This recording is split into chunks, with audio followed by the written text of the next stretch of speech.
Oh, sorry. Yes. Okay. Hi, today we are going to be talking about the book Metamorphosis. Before we start, I'm going to introduce everybody. So we have, we're going to start at the front. Miss Vinci. Mr. Pellegrino. Miss Lizicki. Miss Ganis. Mr. O'Brien. Mr. Maslow. Mr. Kalyanis. Okay, and is there anybody that wants to start with their OQ for the discussion? I can go ahead and start. So throughout the book, there's kind of this theme of like money. So my question kind of has to do with what is Kafka trying to show like about money? Is he trying to show like the money is the root of all evil? Is there any truth behind that? And does the value of money play, like if there's more money, does that kind of correlate with like a lack of respect for each other, and like money becomes the sole like purpose instead of continuing, like I guess human beings in general. Mm-hmm. So I don't know. Can I chime in? Yeah. So, I mean, with money, I think that in a family, I mean, more like married couples, but especially an entire family, money could be the source of, many disagreements. Right. And I think in this family especially, everyone's kind of grown accustomed to their current lifestyle. Gregor bringing food to the table. It started initially with, them all being like super happy and super excited that he's, been thriving family, and Gregor in turn felt really good. But I guess kind of once that appreciation began to wane, is when the disagreements and, it kind of became expected that Gregor would provide, rather than the family being grateful for it. So when Gregor, was taken out of the picture, transformed into like some sort of insect, all these arguments started happening, and animosity began to grow amongst the family. So do you think that that whole thing with like them expecting that from Gregor, doesn't that kind of tie in that he just kind of became an object because of the currency? So I mean that would seem that like with what I presented, like Sure. that would money is an evil in that sense, because now we're degrading human beings into just becoming like a source of currency. Sure. Yeah. To touch on that, I just feel like in the beginning, money was for Gregor was to support his family, and I feel like it wasn't so much as an evil in the beginning to Gregor, because once the family started making their own money is when they discovered that Gregor was being a burden on their lives, and Gregor never really felt that they were a burden for him. He was just happy to support for them. He even says like he didn't expect them to work almost because his mom had the asthma and his dad was just, I'm pretty sure he referred to him just sitting in the chair being lazy. But like he never really talked to him about being a burden, and then once he can't make any money anymore, when the family starts making the money, they call him a burden. So I feel like you have this feeling that the family is going to support him now that he's not being able to like bring home any money, and they're going to help him out because that's what he did for them, but they end up not, and it kind of takes a turn, which I think is the money and the evil part.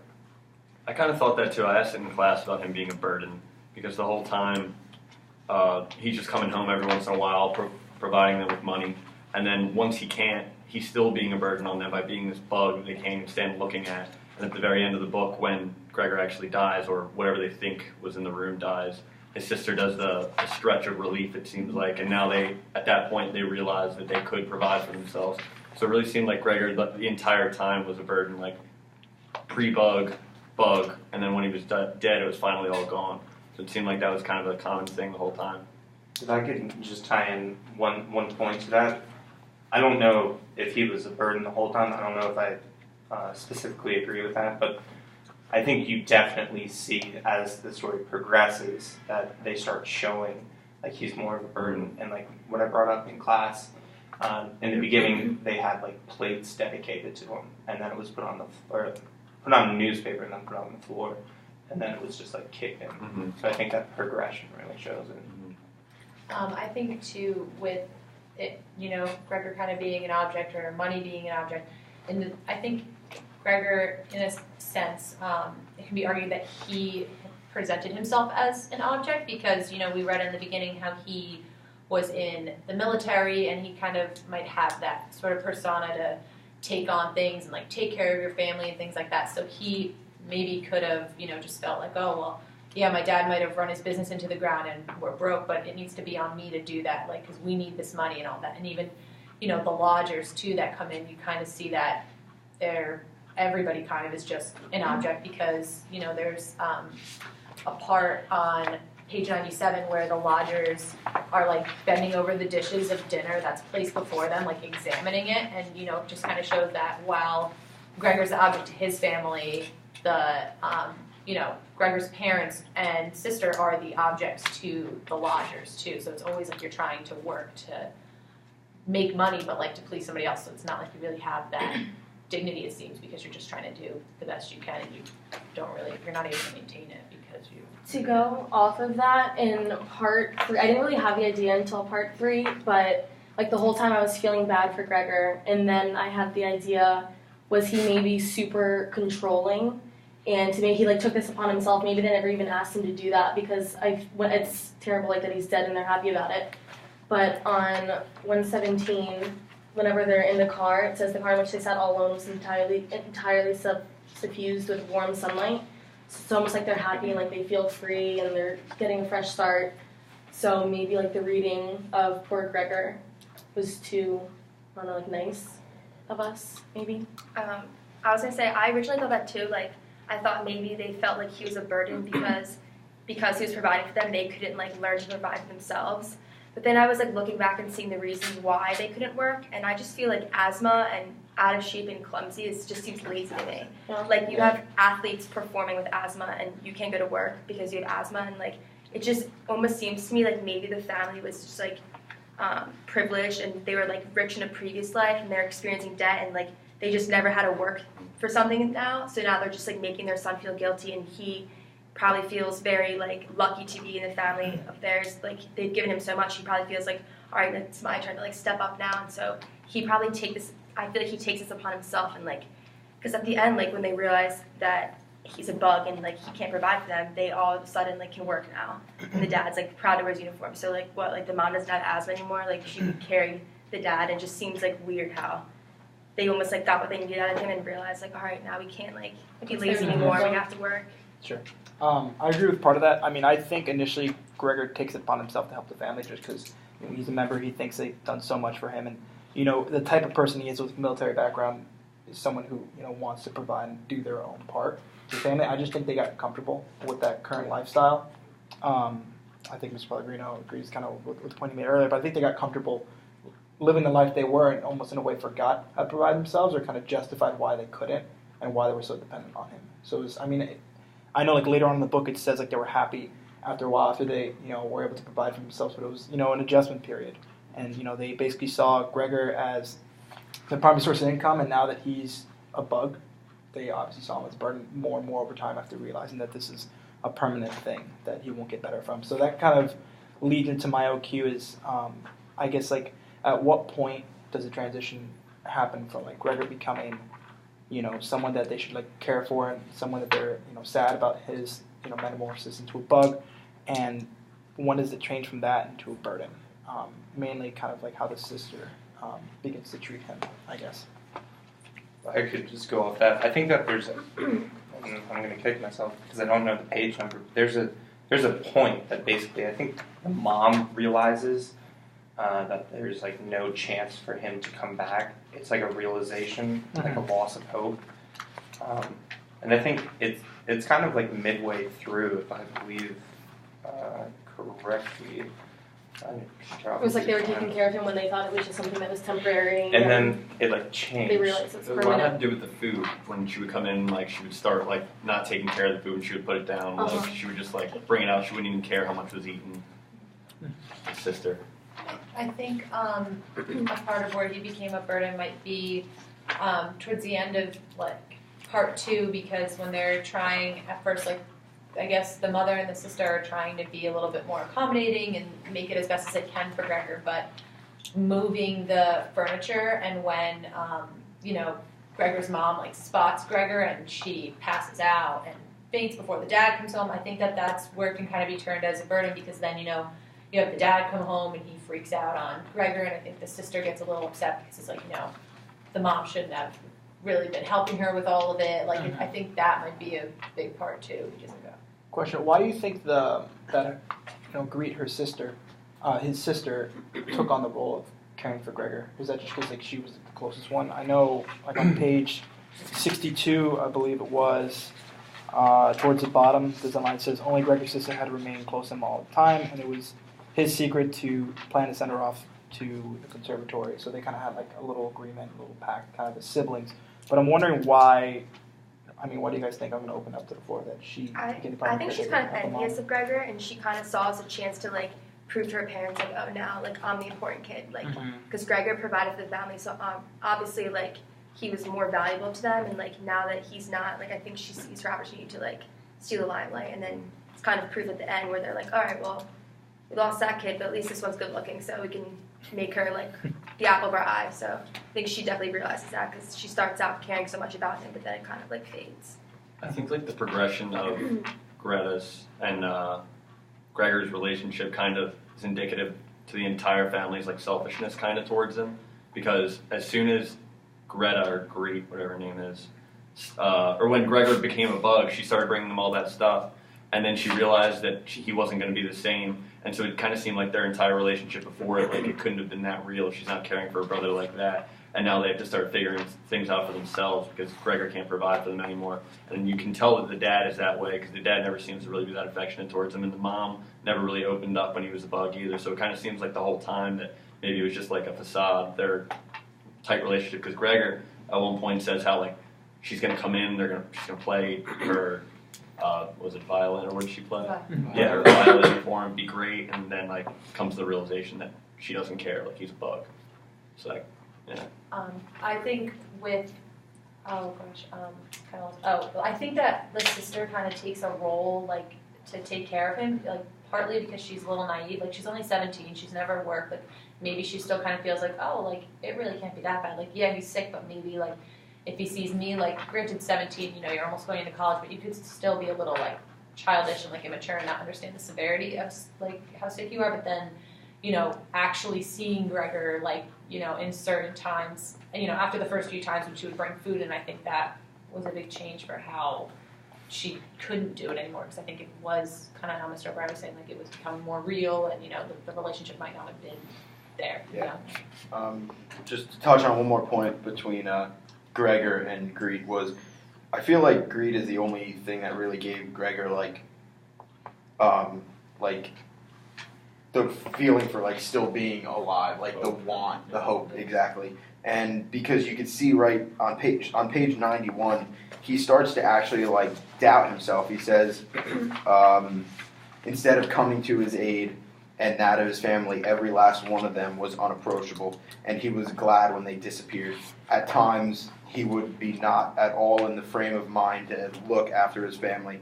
Instead, he was filled with rage about how poorly he was attended to. And I feel like that's something big because all you really remember when it first happened was he would always sneak out of his room to listen to his sister play the violin or watch the people that came to the house watch him eat or watch his family. And this is when he really figures out that like everyone's just losing interest in him, and even Greet, who was the last one to actually care about him. And then this is right where he says she just thrust some randomly chosen food stuff into his room with her foot on the way to work in the morning or at midday, only to sweep it up that night.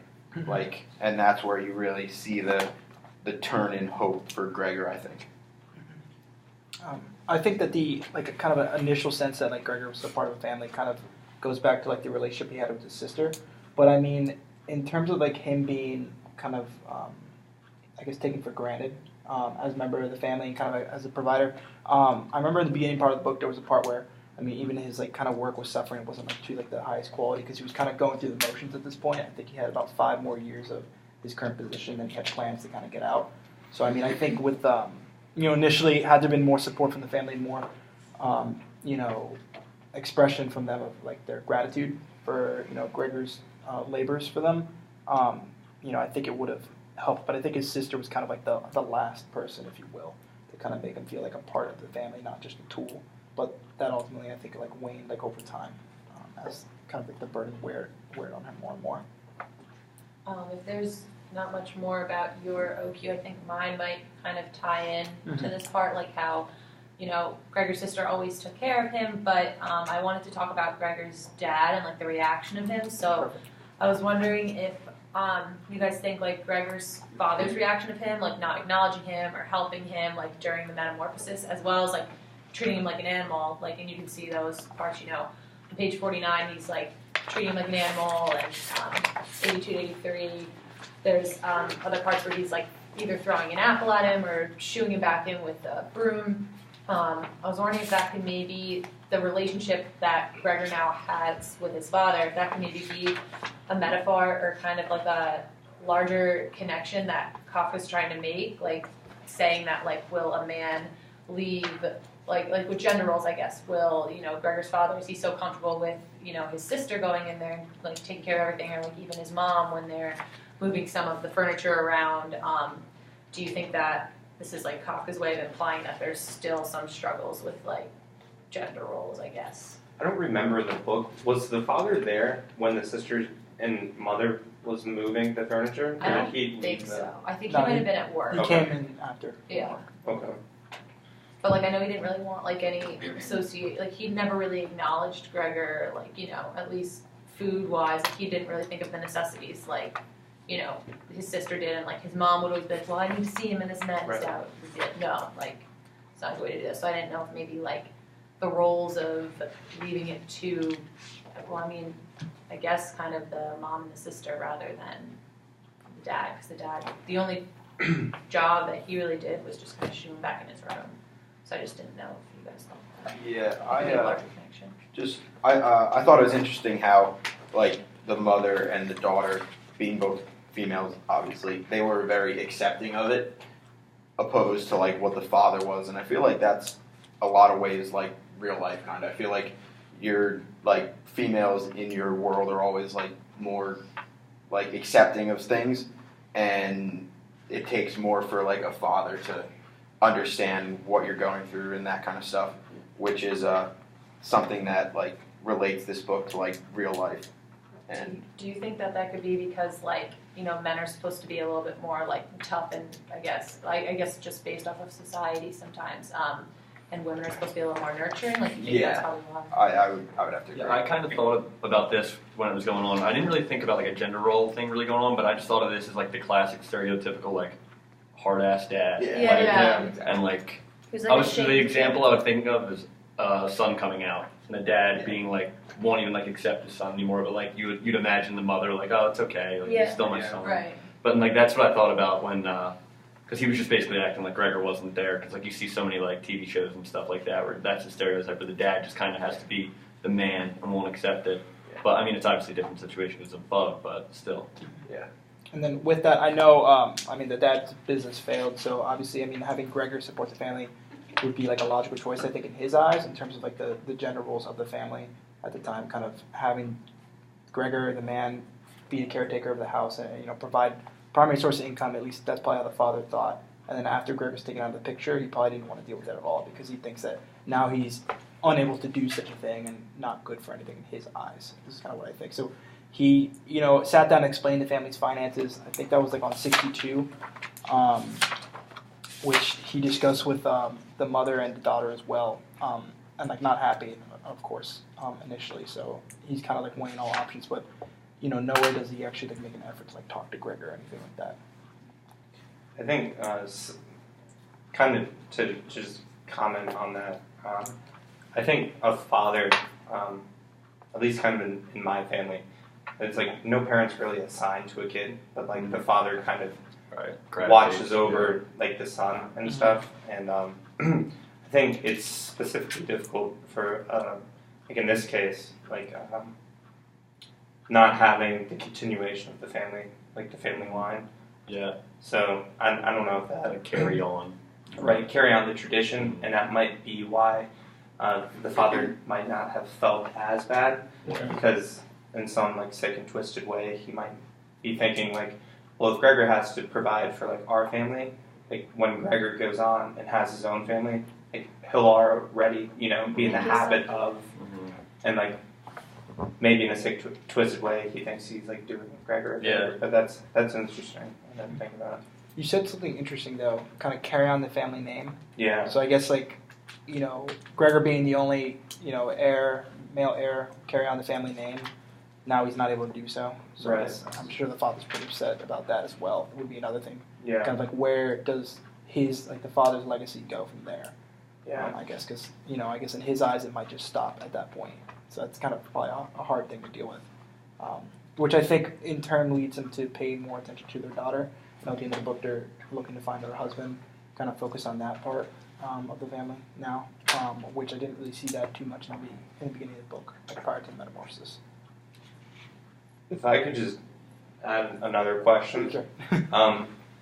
So Kafka doesn't like explain. I don't remember what made him turn into a bug. Did he? I don't think it does. I think it just begins Like with him woke up. waking up. Yeah. Right. So we know, like, as it progresses, he's an actual bug. But do you think there's a metaphor behind this metamorphosis? Like, Yeah. Like is a he trying? big bug. Is he trying to If communicate something? If I could touch on that, the only thing you hear out throughout is that he's a bug or like a big bug. You never hear a specific thing, but on page 94, they actually say about like 5 lines down, they said an old dung beetle. And from what I know, I did not look this up, but from what I've heard and I remember from my childhood, a dung beetle is very useless. They don't do anything. They're not like ladybugs. They don't pollinate anything. They don't. They're not like really useful for anything in the ecosystem. And when I saw that, I made sure that I circled it because a dung beetle, they don't do anything. They just sit there. They mope around, and they're not really like.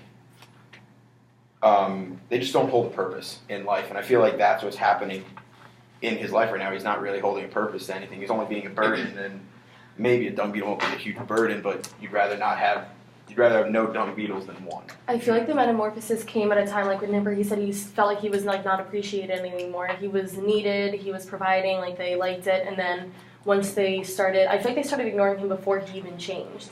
So they were just he was there, he was providing, so I feel like as that happened, he turned into a bug to kind of fit, I guess, how he was feeling, just Yeah. like really show how useless he felt. Yeah. Maybe that's where I think part of the metaphor is, so that we understood just how like isolated he felt from his family. Sure. Just a quick point on the dung beetle. Is it the sister who calls him that? I think it is the I sister. think it's that woman. Yeah, The woman? Is it the char or is Yeah. it the housekeeper? Okay. It's a charwoman. I think. Yeah, that's it. Okay, just making sure. Okay. Cool.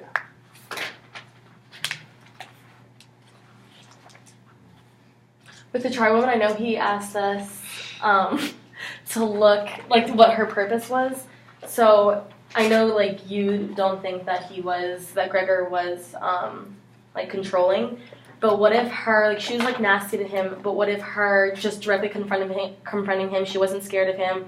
She wasn't being manipulated by him. What if her just like directly addressing him was a symbol of somebody like sticking up to him? Mm-hmm. But I guess that doesn't fit if he wasn't like a controlling person. But I think everybody was scared of him, and she was kind of showing you don't have the control to like scare me or. Yeah, wasn't she like very interested in it? And Yeah. She always Yeah. tried to come in the room like without being like welcomed in like usual, and she just like really wanted to like see him and stuff. So her like affection with him was like a little weird. I felt. And then it just kind of stopped. Like, Yeah. She just kind of stopped. But yeah, that was probably like the most interesting relationship throughout the book because she's only in there for like 2 or 3, 4 pages, and Yeah. then It's gone. You don't she mention just that. disappears. So yeah. I thought it was kind of interesting how, in the beginning, Gregor's sister took care of him, and then this charwoman kind of doing, and there's one part in the book where it says she's doing like the heaviest of the labors, and then, taking care of Gregor, like bringing food and things like that, coming in, seeing him. I think it's interesting how some sort of, or maybe, I don't know, I kind of see it as a metaphor, like he didn't really have a relationship, as we were talking about earlier, like he was just more of like that object, would bring in money, things like that. Like, he didn't have that with a family, but meanwhile, and even when his sister would come in, it's not like she would ever directly talk to him. She wouldn't even say anything. You know, they Yeah. would kind of avoid it and like either leave a door open to let him hear. They would never directly address him. But I think it's interesting how since his metamorphosis, you know, you have this random person that he's interacting with that, you know, addresses him when she comes in the room, and she's, you know, even if it's not like the kindest of words. I just think it's very interesting how, you know, as you were saying earlier, he feels very isolated, you know, like with his family, but here it's like very the opposite of how it is. Like, you know, at least he's getting a little bit more respect, maybe respect and like just some sort of Acknowledgement. relation. Yeah, just something. So, a question I want to pose, if I may. So, the sister, towards the end of the book, kind of reasons with the mom, like, oh, if it was Gregor, then, like, you know, he wouldn't want to cause us any more pain, then, like, he would just leave. So, if, you know, Gregor felt maybe like he was a burden to the family or not fitting, not before the metamorphosis, but after, why do you think he stayed? Do you think he was not able to physically leave? Well, my biggest thing was also, it kind of ties into my, a question that I brought up in class was that how like roles change like throughout your life. Sure. And touching on that was like, I feel like he stayed because he felt like he knew that he was not helping his family. He knew that he was some kind of burden, but I felt like he could find somebody that accepted him. Kind of like when I started hearing about the lady that was very like invested in him, like always wanted to see him and stuff, I was thinking like, oh, well, like when you're growing up, like you're not very helpful to your family and people are like making money and providing for you. And then when you're older, those people just don't want to provide for you anymore. Kind of like what happened with Gregor. Like Gregor's like supplying everything for them. And then as it went on, he just didn't want to do it anymore. And like by the time you turn like 24, It's okay.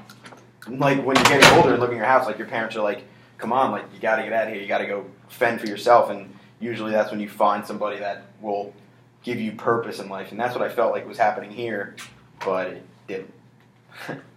Do you think in like kind of like a twisted way, Gregor kind of expected the family, like the roles completely shifted, like the family was dependent on Gregor, and then Gregor became like solely dependent on them and felt entitled, because I know like he got angry when they took like I think the dresser and he couldn't climb on the wall anymore, like, and then he got angry at that. So do you think like the roles switched that dramatically?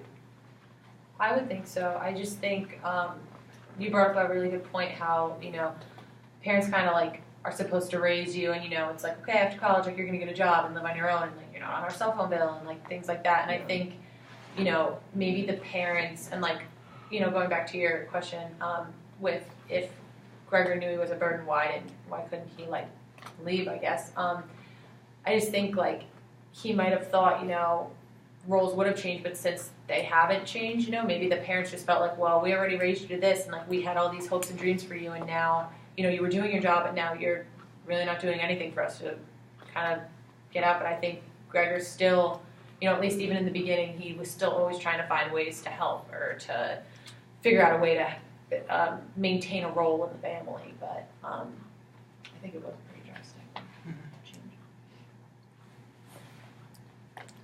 I think his, like kind of in the beginning of the book, I think his initial desire, even though he was, you know, unable to go to work, even though his initial desire to like go and like provide for his family, like be a part, was like really, really strong, and it just didn't seem accepted, if you will, or not necessarily accepted, but I guess there was no like gratitude, I guess, for the family until like this event. So I guess like, you know, a larger theme would be, you know, trials and tribulations can make someone stronger, make someone better, or whatever, or like kind of serve a purpose. So I almost think that the family might be in some way better off after the fact, or I guess they might have grown from this kind of experience.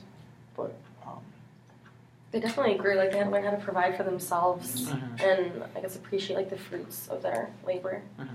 Yeah, I don't think they ever had to like really handle as much. Like, granted, they didn't work for a while, but like it's obviously a good thing, I guess, for them because they had somebody providing for them. So now this experience is like, all right, I need to take care of, you know, myself now, and they finally grow from that, which is kind of funny that it took a child's like metamorphosis in some way to make you change rather than like, I don't know. I mean, not that I'm there in my point of life, but like I feel like parenthood in general would make you like change your whole ways of doing things. I just wanted to, are you taking this? Go ahead. Just like to close it out, I was just thinking of this now. I kind of feel like the bug is like, if you think of it as like him getting cancer, it kind of makes sense. Like the bug being a an illness, because like it's almost like we were saying that like when they thought that he could change or like maybe heal and get better, they had hope for him and they were taking care of him. But then when they came to terms with the fact that like he wasn't going to get better and like his life was over as they knew it, they started like moving everything out of his room and like trying to distance himself, and that could have been like their coping mechanism, and like maybe he was a burden on to them because like he was like suffering like in his own life and he wasn't himself, and then like maybe that's like why they felt relief, and like maybe this is like the lesson they learned, but like that's, I don't know, just like kind of makes sense to me that way, because when you said like do we know how he turned into a bug, it doesn't make sense, but like when I think of a bug I think of like a stomach bug or like a virus. Sure. So it's like, you know what I mean? That's a really Just like my medical perspective from it. I was going to say how, basically kind of took a change in Gregor to kind of cause a change in the family. Yeah, and it's like sad, but it's like losing a kid and seeing your kid suffer is like brought the family together and like made them all grow as people, and like maybe like if Gregor hadn't gotten this sickness and like died, they would have all not have done anything with their whole lives, you know what I mean? Like, So just the last point before we go. It's like the last sentence in the book makes you think like, did they actually change? Because it says, and when they arrived at their destination, it seemed to them almost a confirmation of their new dreams and good intentions when their daughter swiftly sprang to her feet and stretched out her young body. And it makes you think, are they just waiting for their daughter to find a good husband so they can go back to being lazy and having her asthma and not doing anything so they're supported by it? So that's what I was thinking. They're just waiting to now use their daughter to live off of. And then she's going to turn into a bug and die. Maybe. So you never know. No more thoughts on this discussion? No. All right. All right, I think we're good. All right. Thank you.